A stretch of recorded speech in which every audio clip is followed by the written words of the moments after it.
agricultural project, and they didn't have money to buy the supplies. So they collected thrown away milk containers and water jugs from their neighbors. They took a hot rod, they burned holes in the bottom to make a planting container, and then they painted it and decorated it. And so in this way, they developed an eco-friendly project that they knew was eco-friendly, but the initial motivation came from a lack of resources.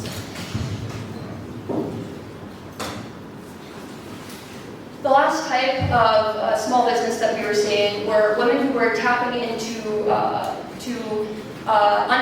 previously untapped opportunities.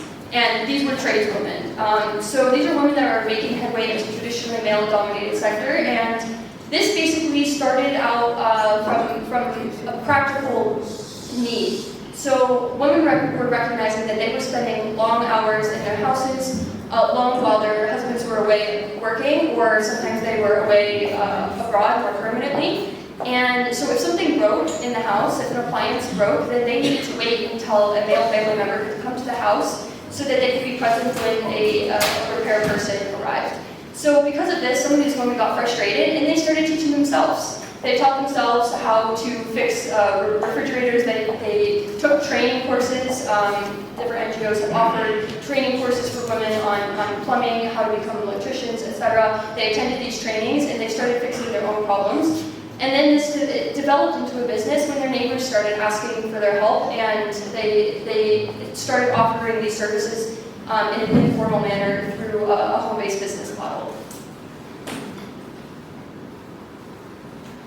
Lastly, across the board, despite what type of business that these women chose to start, almost all of the women shared that one of the motivations or one of the side effects of opening their businesses was the improved self-confidence and the improved mental health. In fact, a lot of the women, particularly the older women who had children who had already grown up and left the house, they expressed that this was actually their primary motivation in opening their business because they wanted to feel productive, they wanted to fill their free time, and they thus decided to do this to boost their energy and boost their mental health.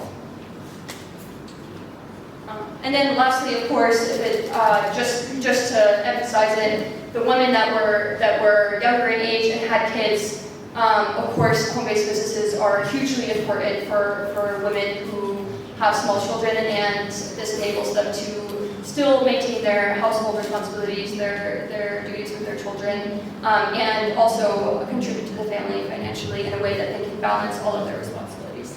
So the next section of the study, we tried to understand what are the limitations, what are the barriers, what are the challenges that these women are facing, how can they be better supported in developing their business models and becoming more successful as self-employed individuals.